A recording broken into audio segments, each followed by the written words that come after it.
a stakeholder in this country, as a parent yourself. Yes.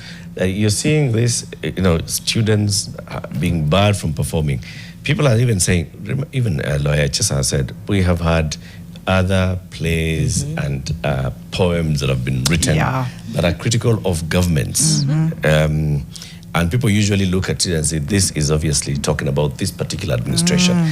None has a direct name. I'm sure I've not seen even a bit of the script of this Echoes of War by Butere Girls, so I don't know what actually it says, but I want to believe it has no name of any current leader there directly, No. And these things, the inspiration usually comes from the things that are happening currently. And like in the era of the Gen Zs, this we saw it coming. This was bound to happen. And it is not news. What they are playing, the play is not news. It's not a prophecy of something that is about to come. It's something that has already happened. And if we think about it, think about 1990. The people the young people who called Moi when they wanted to bring in multipartyism. Remember, there were the young people. Yep. And I know our president was one of the young people in the 90s. And today he's the president. He was given a chance and an opportunity to express himself. So what I want to say as a parent, let our children express themselves. This play should be given a platform. Let Kenyans see the play. Let us see our children shining and expressing themselves. Yeah. Many comments on social media, on Facebook. You can't have a play that is saying Zakayo must go. I don't know what it was saying in this particular play. Children are innocent, favored son says that. Why are you bringing politics into schools? Thomas Amamba is also now raising the other thing. But why are you bringing politics into schools with this particular play?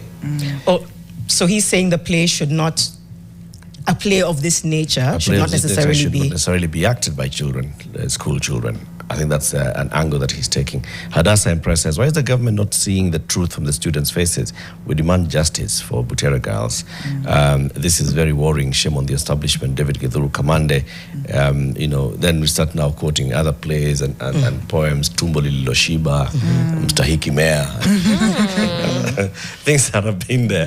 And you've survived. Why this particular one? Remember, this is at the national level. Right. So this is a play that has started from the local levels. It has gone up all the way to the county, to the regional levels, up to the national levels. If there was anything untoward about it, it would have been flagged much earlier. Now it's getting to the national level, and there's a likelihood of it performing very well or doing very well, is when we're having an issue around it.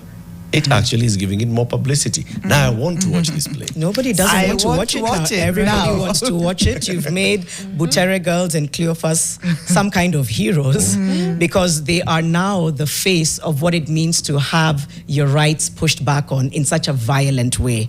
The very same way we had the likes of people who died and who were injured during the Reject Finance Bill protest.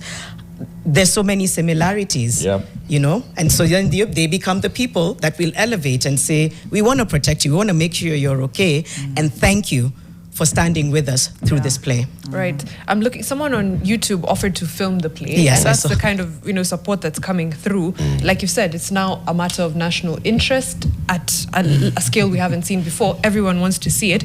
Going through some of the comments on YouTube as well. When will we stop running from our own problems and our reality? That's Wilbur Kipchirchir. When will we stop running from our own problems and reality? I have remembered Jasper Wendo in Betrayal in the City by Francis Mbuka. That's Wafana KE. We don't have a country here. Why fear the truth? We read the books like Tumbo Lisiloshiba, Let the Girls Perform. That's Enoch Ngugi. Alvin Mugere, why is the president worried if he's clean? Aya. McCoy One Password says, let them do one performance outside. All media to post it at the same time. This will paint the picture even better. Yeah. Takes us back to the 1970s, specifically 1976. The Kameredo Community Education and Cultural Center was an arts and education facility built in Kameredo in Kiambu. Ngogi wa Thiong'o spearheaded the project's creation, with other scholars from the University of Nairobi and locals from the Kamiridho village community supported the project as well. It produced shows in Kikuyu, as well as drama and musical productions that featured song, dance, and mimes. So there was one play called Gahikadeda, I Will Marry When I Want, written by Ngugi wa Thiong'o in collaboration with community members of Kamiridho, directed by Dr. Kimani Geshao. The production premiered on October 2nd, 1977, took place in an open-air theater at Kamiridho, housing an audience of 10,000 people. That thing, and Ngugi wa Thiong'o today, right? The history of how Ngugi wa Thiong'o ended up where he is today outside of this country is based on this. Gahikadeda and the Kamiridho Community Education and Cultural Center. Arts and expression using theater. And you can hear the title of the play is I Will Marry When I Want. Of course, the message in the play had a lot of political connotations, but this was it. Same thing we are now seeing Right. in drama festivals. Our social media manager, Brian Amilioto, speaking of his own experience, says he was a soloist of a traditional dance in Kakamega High, Sitela. It won the drama festival for 2008 and was performed at State House. The content now, the dance was about post-election violence and the Kofi Annan handshake. The dance had a Kibaki, who he played, and a Raila, who was played by a Chisutia. Yet, former President Kibaki had no issue. Why is this different? Children have always told stories around politics in drama. So the same year that, because towards 2008 we were still in the throes of post-election violence, but that same year he performed a play on it that won at the drama festivals and was performed at State House. So it's not new to see plays depicting. It's not new, and I think the biggest outcry for this is, number one, why are you going to such extreme measures? Number two, tone deaf, drama, theater, performance, narrative, storytelling is supposed to tell stories of lived experiences. Number three, high school. I think Drama Festival has never lacked moments when students and certain plays or poems are actually depicting what's happening in the country. And then number four, coming out of Reject Finance Bill is it's diabolical, if I'm going to use that word. And so now I think it completely changes the tide. Children are involved, parents are involved, teachers are involved, and now the public is involved. And I think a lot of us, our hearts are really trying to look out for the students in this case. Can't stop thinking about the fact that they're now being tear-gassed for simply doing a play. Yes, are there political connotations? Probably. Is it new? No. It's not new. It's not new. It makes it even more. If there was something negative about it, you're amplifying that negativity.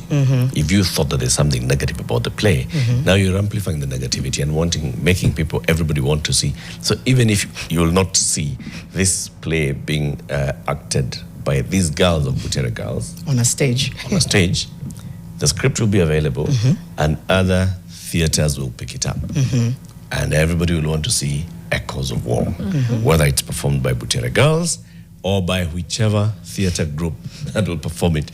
People will want to see. So it's like Gahikadeda by Ngugi wa Thiong'o.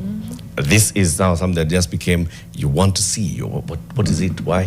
Why in 1982 did the police descend on this particular theater and say, don't stage this play? Why? People wanted to see it. We'll continue following what's happening in Nakuru and seeing what transpires in the case of Butere girls, whether they will be able to perform with an audience. In the case of Kilio Pumalala, who was arrested, whether he will be taken to court and charged or whether he will be released. In the case of the students themselves, is there going to be escalation of this or de-escalation of this?